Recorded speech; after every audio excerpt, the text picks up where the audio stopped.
Welcome to the Survivor to Thriver show with your happiness expert, Samia Bano. Are you a survivor of abuse or other trauma? Are you tired of feeling stuck, silent, and stressed all the time? This is the podcast people from all over the world join in to learn exactly how to stop suffering and start living with more inner peace and joy. Are you ready to eliminate suffering from your life and transform from a survivor to thriver? Then congratulations, you are in the right place. Let's get started. So I shared with you last time that reading the Diary of Annie Frank and the autobiography of Johnny really inspired me to delve into the study of my own faith as well as other faith traditions, including Judaism and Christianity,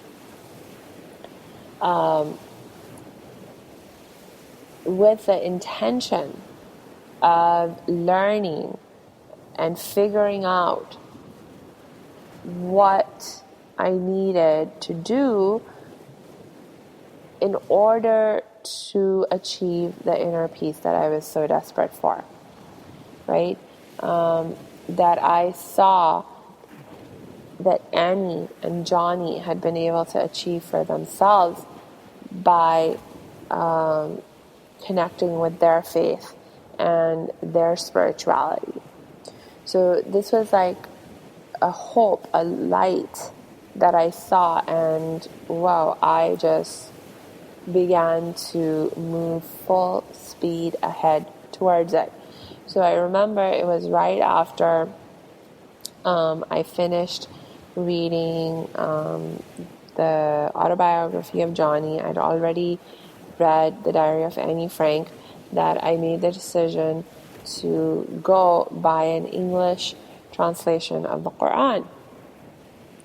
And, so I start reading this English translation, and I'll be honest, there were some parts of it that kind of went totally over my head. And I was like, okay, I don't quite understand what I'm reading here and what that has to do with me. But okay, let's just keep moving along. And, thank God I did, because sure enough, as I continued my reading, and it didn't take very long at all before I started to come across specific passages and verses and chapters that, that just gripped me and grabbed my attention. And I just had this sense of instinctive connection with what they were saying, and I just knew that, these are the verses that are speaking to me. These are the verses that I really need to pay attention to, because they are answering the questions of my heart, And I remember one of the very first verses that I read that had this kind of impact on me were in chapter 2 of the Quran, verses 45 through 47. And I'm going to paraphrase just a little bit. It may not be the most accurate translation, but you'll get the gist of it. The verses said, "Seek help in patience and prayer, and truly it is hard, save for the humble-minded, and those who know that their return is unto their Lord." I'll repeat. Seek help in patience and prayer, and truly it is hard, save for those who are humble-minded, and remember their return is unto their Lord. Now, in this set of 3 verses, I was like, oh my God, these are speaking to me. I need help. I need help. Like, I'm desperate for help, as a matter of fact. And this was one of the very first verses that I read in the Quran that I was like, this is giving me a clear directive on what I'm supposed to do. Okay, all right, clear directions are good. Directives are good because I can follow that. I can do what it says. So it said, okay, seek help and patience and prayer. Okay, all right. Okay, I will do my very best with it. But God, it's hard, and oh, thank God. Because the very next part of the verse said, and truly it is hard. Oh, thank God. I just felt so validated, like, oh, you understand, that this is really hard. So, like, where I'm coming from, oh, what a relief. And the great news is that the verse didn't just stop with that acknowledgement and validation. It went on to actually give us a solution to how we could make it easy for ourselves to seek help and patience and prayer. What were the solution? The solution was, number 1, become more humble-minded, and number 2, to remember that your return is unto your Lord. Now, I will admit that I didn't immediately understand the importance of what I was reading, in terms of, like, I didn't fully understand how becoming more humble-minded and remembering my return was unto my Lord was exactly going to help me, nor was I entirely sure of how I was going to become more humble-minded and how I was going to remember that my return was unto my Lord a lot more. So I didn't have the how and the why of it figured out, but intuitively, instinctively, I knew that this was a very important message that I needed to pay attention to, so I did, right? And I was like, okay, so continue to read, continue to learn, but now I had a specific orientation, a specific question to orient the rest of my learning journey and so forth. And it's like, okay, how do I become more humble-minded? Why is that important? How do I increase my remembrance that my return is unto my Lord? And why is that important? Because, like, for me, I'm just that kind of a person.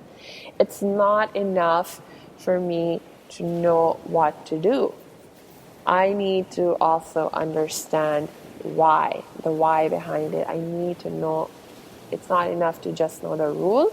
I need to understand what's the spirit behind the rule, and I was all the more determined to making sure that I understood the spirit behind the rules, because I realized that one of the reasons I was in the predicament I was in right now was because I had, up to that point in time, not bothered to really pay attention to learning and understanding what the spirit behind the rules was, and I had just been following the rules and doing what I had been told without fully understanding what I was doing. So I was determined not to repeat that mistake. Now, I could, I won't leave you hanging. I will, I do want to share with you a little bit of what I understood about, why why this is important, why we need to become more humble-minded, what that means, or why we need to remember our return is unto our Lord, and how you can understand that, in a way that makes sense. But I'm going to have to do a mini version of that because I mean, literally, one could just spend an hour just talking about these things, and I don't want to turn this into a big lecture in philosophy and so forth. So let me just actually take the last part, because I think that may be the part that I think I can explain in the brief time that I have most effectively, and that may be less intuitive for people to understand also. So it's like, okay, the idea is, the directive was seek help in patience and prayer, but it's very hard to do, except for those who are humble-minded and who remember their return is unto their Lord. So what does that? So let's focus on the part about why is it important to remember that your return is unto your Lord, and how do you really even understand that? Like, what if you are somebody who does not believe in God? Well, the way that I came to understand it is the concept of returning unto your Lord is really about remembering that, this life is temporary. It's not going to go on forever. There is an end to it. So remembering that we're going to die helps us to get this bigger picture perspective on our life and what's going on with our life. And it helps us to also sort of, I think, Steve Jobs talked about it in his, in the speech that he made when he was doing the commencement speech. I think it was for Harvard or something like that. And the speech became pretty popular. And Steve Jobs talks about how remembering your mortality, remembering that you are going to die, is one of the best ways that he knew how to learn to value your life more, and learn to focus on what is truly most important in life, right? So it helps you to focus, to take a bigger picture perspective of your life, and to really prioritize your life accordingly, right? As opposed to, if you don't remember your mortality, that you're going to die and so forth, you can really get stuck in a very narrow perspective of what's happening with you right now. And in my case, right, that's exactly what had been going on with me. Is like, I was so consumed by what I had experienced in the context of the child sexual abuse and the other stress and the tensions that were happening in my life. And it was just like all the focus was on the stress, the tension, and feeling like I was never going to be able to get out of it, and it's never going to end, and all these things. Whereas when you really think about it from a bigger picture perspective, you see that, okay, you know what? Past was the past, and the future hasn't happened yet, and there's just so much more to life, than this little thing, that not necessarily little thing, but then there's just so much more to life than any one incident that might occur in our life, and things like that. So just, I guess I've made my point, I think, I hope. clearly enough with this regard. So I'm going to go ahead and wrap up the show for today right here with a reminder to you that I do love your comments. I do love to hear from you. So you please do connect with me, and you can do so very easily by going to my website at www.academyofthriving.com. And until I connect with you tomorrow, I wish you lots of peace and joy.